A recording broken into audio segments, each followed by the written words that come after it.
मेरे साथियों, देवकुल एकेडमी पे मैं देव यादव आपका हार्दिक स्वागत करता हूं।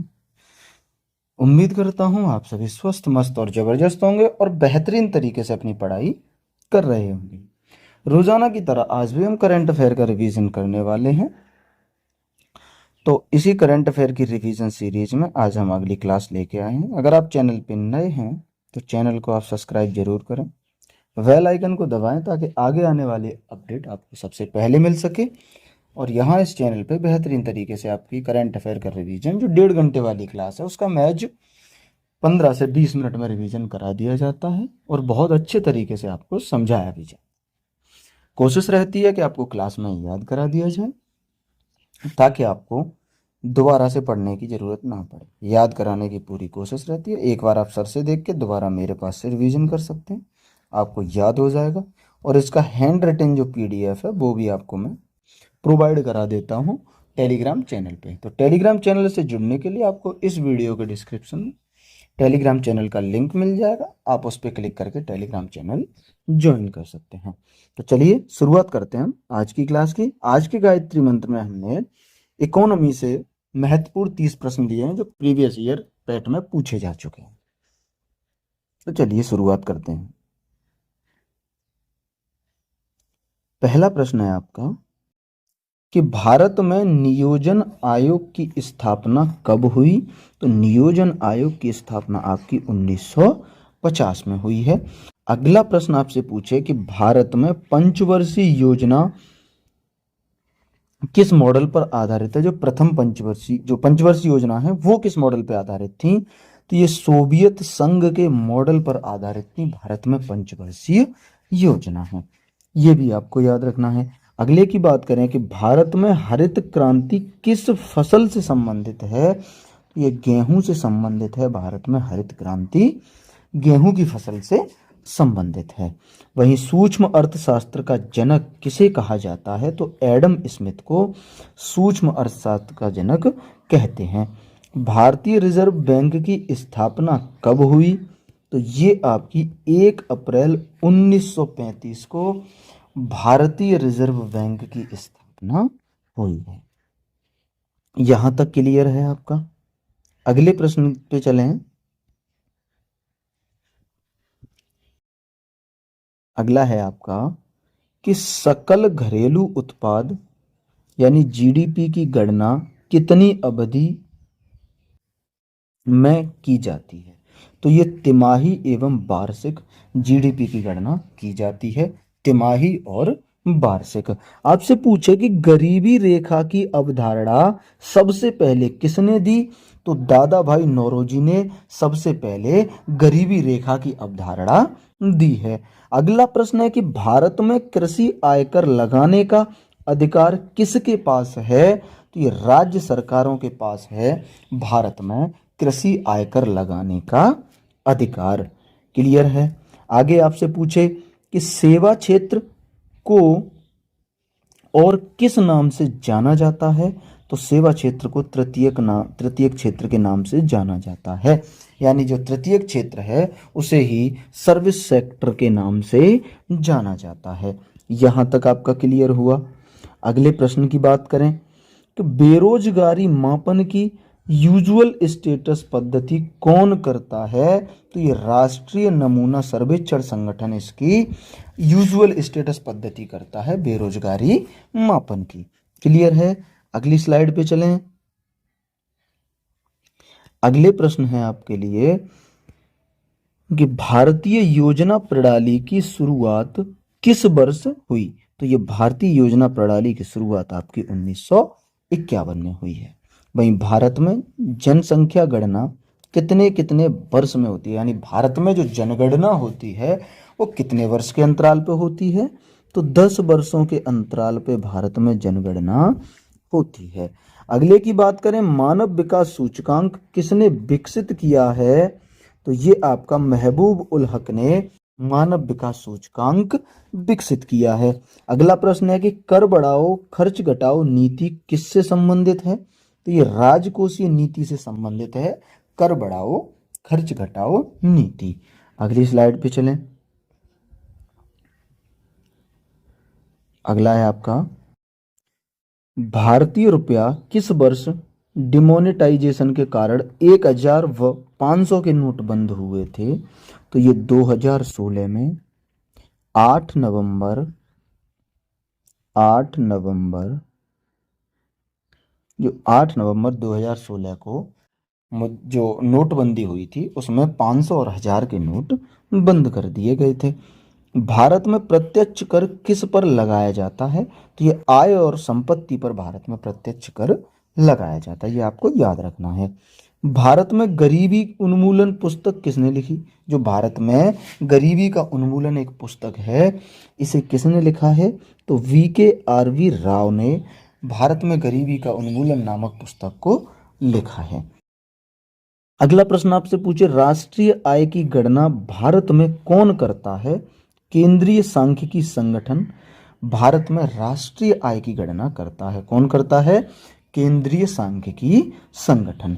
अगला प्रश्न है, भारत में न्यूनतम समर्थन मूल्य किस संस्था द्वारा घोषित किया जाता है? तो कृषि लागत एवं मूल्य आयोग द्वारा भारत में न्यूनतम समर्थन मूल्य लागू किया जाता है। क्लियर है? अगले प्रश्न की बात करें,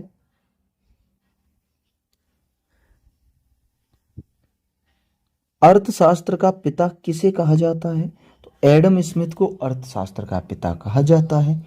संपत्ति का अदृश्य हाथ किसकी अवधारणा है? ये भी आपकी एडम स्मिथ की अवधारणा है, संपत्ति का अदृश्य हाथ। यहां तक आपको कोई समस्या? अगले प्रश्न की बात करें कि बेरोजगारी का सबसे बड़ा कारण भारत में क्या है? तो जनसंख्या वृद्धि बेरोजगारी का सबसे बड़ा कारण है भारत में। क्या है? जनसंख्या वृद्धि है। यह प्रश्न महत्वपूर्ण है। अगले की आपसे बात करें, मुद्रा का सबसे पुराना रूप क्या है?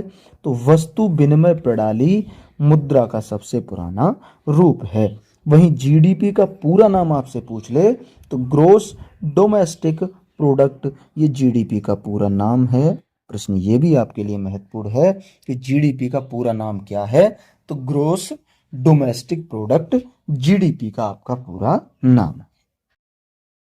अगले पे चलें,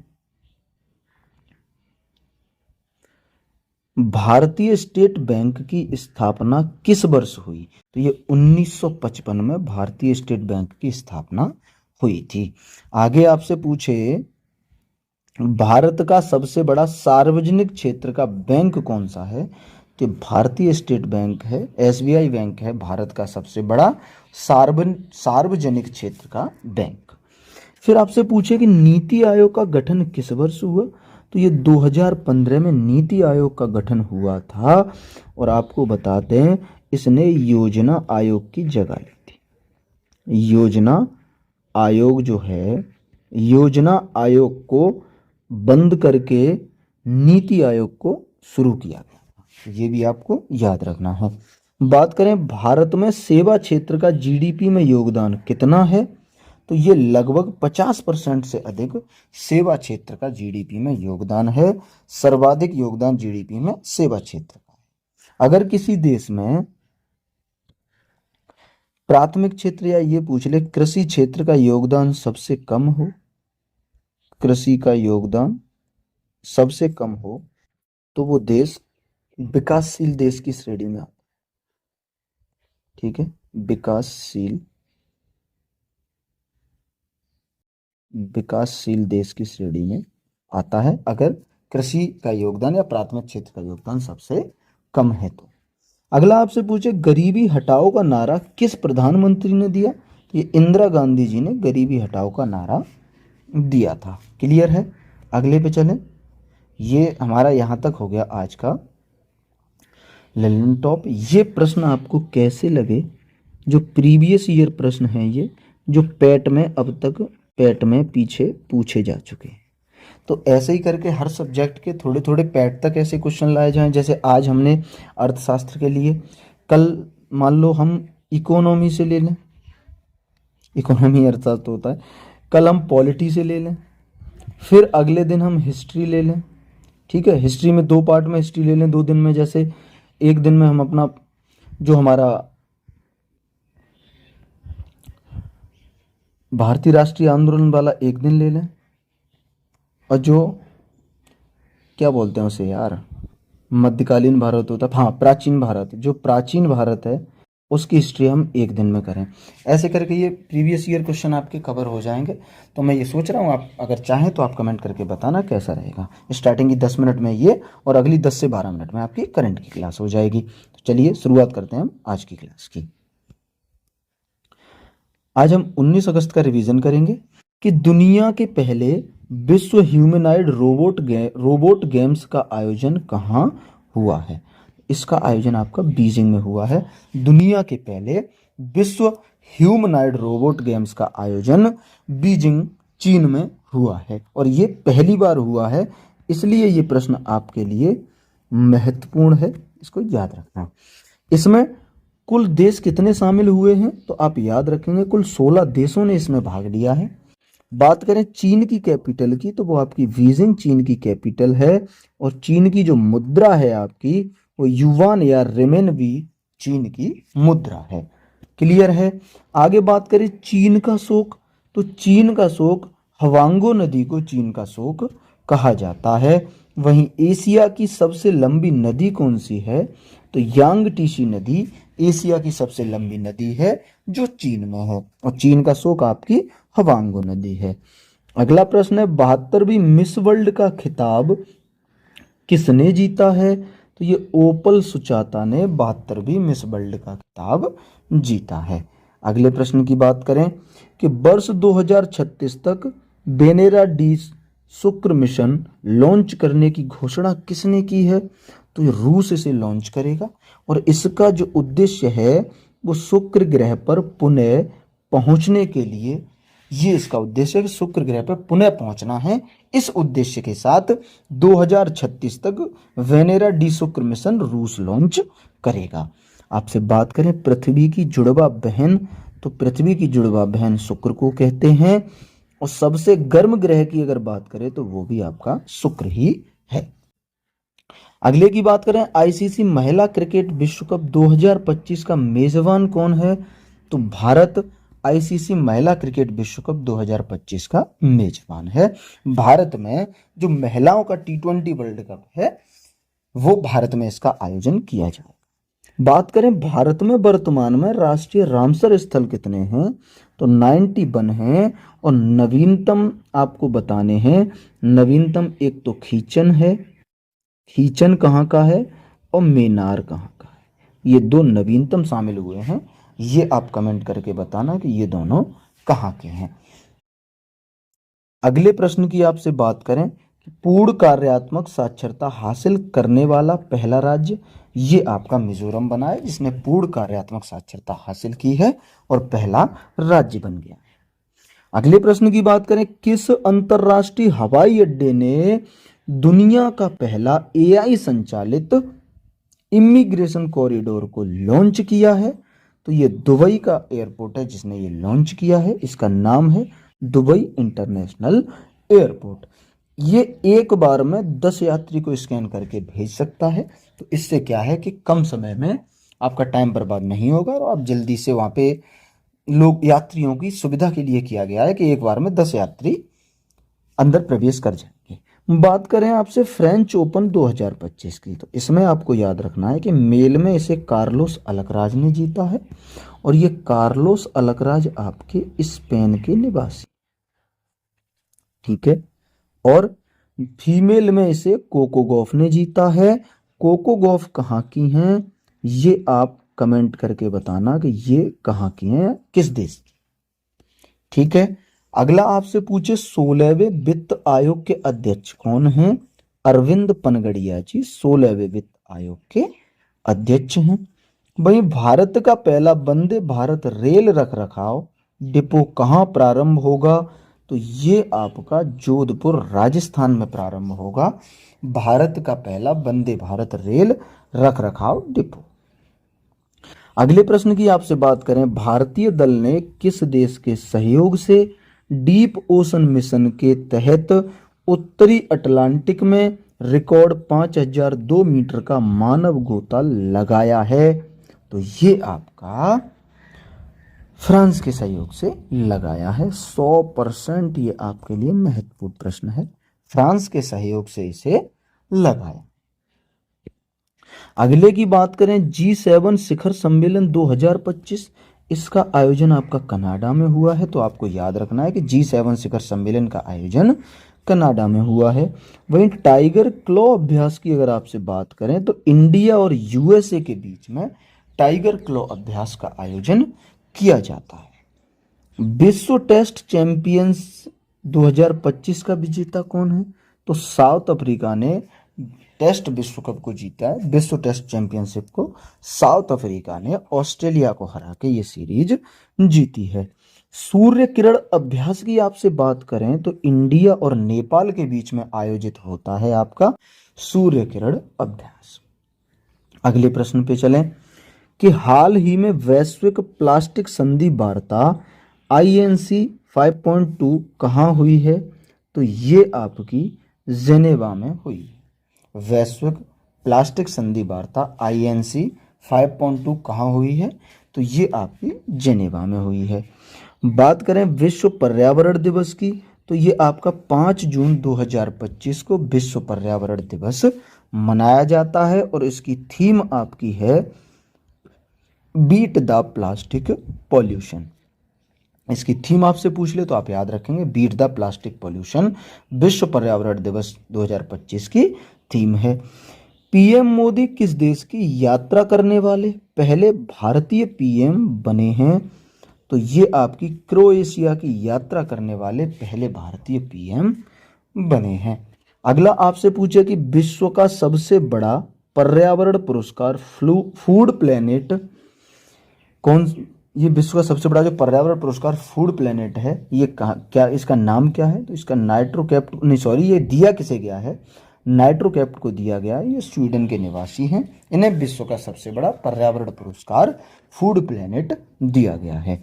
आगे आपसे बात करें भारत का पहला संविधान संग्रहालय ये सोनीपत हरियाणा में है और किस यूनिवर्सिटी में बना है?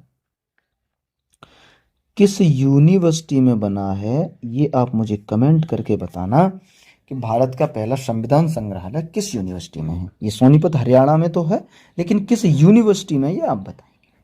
अगले प्रश्न की बात करें चर्चा में रहे national deep water exploration mission समुद्र मंथन का उद्देश्य क्या है? तो ये समुद्र में तेल और गैस भंडारों की खोज इसका उद्देश्य है।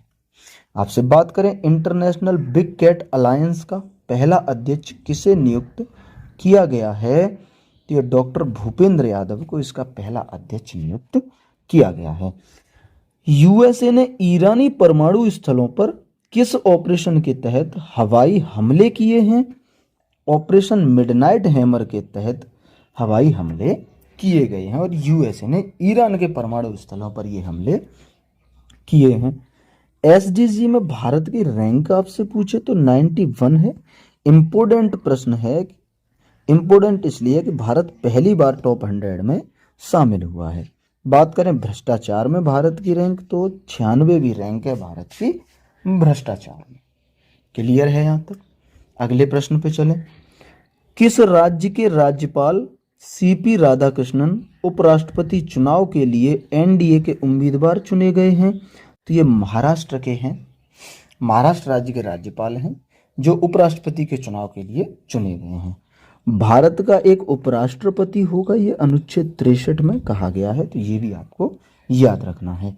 अगली बात करें अरलम वन में भारत के पहले तितली अभ्यारण्य का उद्घाटन किया गया है। यह कहाँ स्थित है? तो ये अरलम वन केरल में स्थित है और केरल में ही तितली अभ्यारण्य का उद्घाटन किया गया है।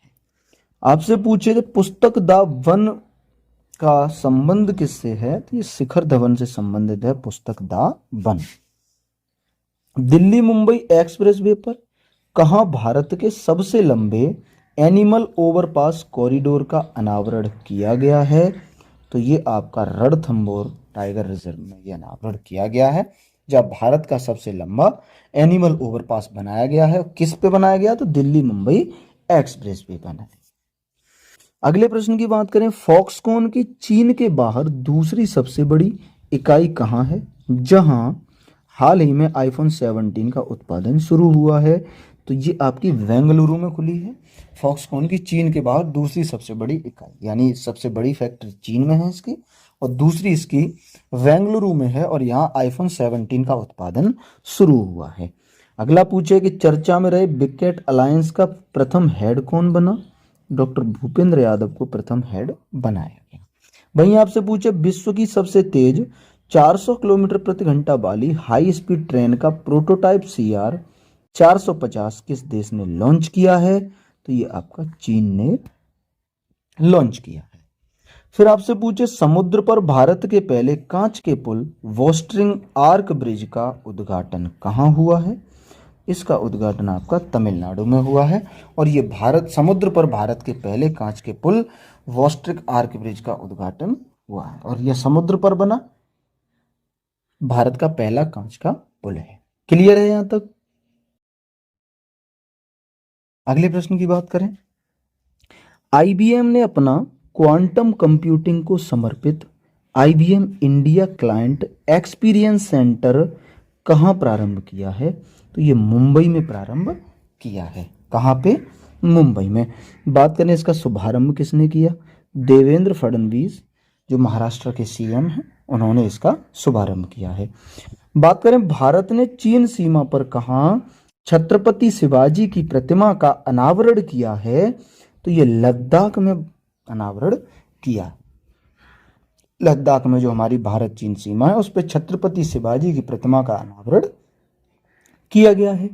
वहीं प्रो कबड्डी लीग 2024 का जो खिताब है वो किसने जीता? तो हरियाणा ने ये प्रो कबड्डी लीग 2024 का खिताब जीता है। विश्व का पहला ऊर्जा साक्षर शहर बनने के लिए जलवायु मिशन किस शहर ने शुरू किया है?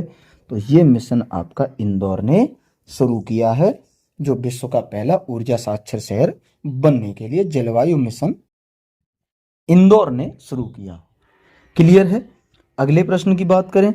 आर्थिक मामलों की समिति ने किस राज्य में टाटो 11 जल विद्युत परियोजना के निर्माण को मंजूरी दी है? तो ये मंजूरी आपके अरुणाचल प्रदेश राज्य ने दी है। आपको एक सूचना देनी थी, आप लोग बहुत दिनों से कमेंट कर रहे थे कि जो 18 जुलाई वाली क्लास है, 18 जुलाई की क्लास है, जो सर ने अपने बर्थडे पे ली थी, ठीक है, सर ने अपने बर्थडे के दिन जो क्लास ली थी, जिसमें पिछले 6 माह का मतलब रिवीजन कराया था उन्होंने, ठीक है, उसकी PDF के लिए बहुत से लोग कमेंट कर रहे थे। उसकी PDF अवेलेबल हो चुकी है, वो कंप्लीट कर दी गई है। तो देखो आप लोग, उसका जो मेरा चार्ज है वो मैं वही रखूँगा जो मैं मंथली वाले का रखता था। 29 रुपये में वो PDF आपको आपके WhatsApp पे A4 साइज में भेज दी जाएगी, जिससे कि आप उसको प्रिंट करा सकते हैं, ठीक है, जिससे आप उसको प्रिंट करा सकते हैं। जिस किसी भाई को चाहिए हो वो मुझे, मैं अपना ये नंबर दे रहा हूँ, नहीं ये वाला नहीं, ये नंबर दे रहा हूँ मैं आपको, 9536761997, ठीक है, ये मेरा नंबर है। इस पे आप मुझे कांटेक्ट कर सकते हैं व्हाट्सअप मैसेज करके, ठीक है। आप व्हाट्सएप पे मुझे मैसेज करेंगे, आपको अगर PDF चाहिए होगी तो मैं आपको QR प्रोवाइड कराऊंगा, उस पर आप पैसे 29 रुपये पे करके स्क्रीनशॉट भेज देना। 6 मंथ की करंट अफेयर A4 साइज में आपको प्रिंट के लिए मिल जाएगी। और दूसरी बात यह है कि अगर आपको इसी का रिवीजन चाहिए, ठीक है, एक सेकंड, इसका अगर आपको रिवीजन चाहिए पूरे 6 मंथ का, ठीक है, पूरे 6 मंथ वाली वो क्लास है जो, उसका अगर रिवीजन चाहिए तो आप मुझे कमेंट करके बताना, मैं उसको अपने एक ही वीडियो में कवर कर दूंगा पूरी क्लास को। अब देखो बड़ी क्लास है, 6 महीने की है, सर ने उसको 5 घंटे प्लस में लिया है, तो ये मान के चलो कि मेरे माध्यम से 2 से 2.5 घंटे तो उसमें लग ही सकते, ठीक है। कोशिश करूंगा कि जल्दी जल्दी कराऊं और जल्दी जल्दी उसमें बोलूं तो कम समय में निपटाऊं, यानी मैं तो कोशिश करूंगा कि 2 घंटे के भीतर ही ख़त्म हो जाए, लेकिन 2 घंटे 2.5 घंटे तो लग ही सकते हैं। ये ज़्यादा से ज़्यादा समय मैं आपको बता के चल रहा हूं। तो जिस किसी को ये वाली PDF चाहिए वो मुझे इस नंबर पे कांटेक्ट करे, ठीक है। उसका जो मैंने प्राइस है वो 29 रुपये रखा है, कोई ज़्यादा नहीं रखा, और ज़्यादा बड़ी पीडीएफ भी नहीं है, 40 पेज की आपकी पीडीएफ है। ठीक है, तो आप उसे आराम से कहीं से भी प्रिंट करा सकते हैं, 15 से 18 रुपये में आपके प्रिंट होके आपके पास आ जाएगी। और पेट का जो पेपर है उसमें मैं गारंटी देता हूँ यहाँ से 80% करंट आपकी फंस जाएगी, ये याद रखना। 10 में से 8 क्वेश्चन तो पक्के पक्के फंसेंगे, ये गारंटी है। ठीक है, तो आप रिवीजन कराने की जो मैं बोल रहा हूँ वो चाहिए तो वो भी आप कमेंट करके बताना, और जिस किसी को पीडीएफ चाहिए मुझे संपर्क कर सकता है। ठीक है, चलिए आगे बात करें कि इसमें जो लागत इस परियोजना में लगी है वो आपकी 8,146 करोड़ रुपए की लागत से ये परियोजना शुरू हुई है। बात करें बिजली उत्पादन क्षमता कितनी रखी गई, इसमें 700 मेगावाट बिजली का उत्पादन किया जाएगा। कितना? 700 मेगावाट का बिजली का उत्पादन किया जाएगा। आगे बात करें मातृ मृत्यु दर को कम करने के लिए सृजन मोबाइल ऐप किस राज्य ने लॉन्च किया है? तो ये पंजाब राज्य ने लॉन्च किया है सृजन मोबाइल ऐप। क्लियर है। अगली बात करें भारत की पहली तटीय और बैडर पक्षी जनगणना किस राज्य में शुरू हुई है? तो ये गुजरात में भारत की पहली तटीय और बैडर पक्षी जनगणना की शुरुआत हुई है। तो ये थी आज की क्लास आपकी। क्लास आपको पसंद आई हो तो वीडियो को लाइक करें, शेयर करें और चैनल को सब्सक्राइब जरूर करें, ताकि आगे आने वाली वीडियो का अपडेट आपको सबसे पहले मिल सके। मिलेंगे अगली क्लास में, तब तक के लिए नमस्ते, नमस्कार, जय हिंद, वंदे मातरम।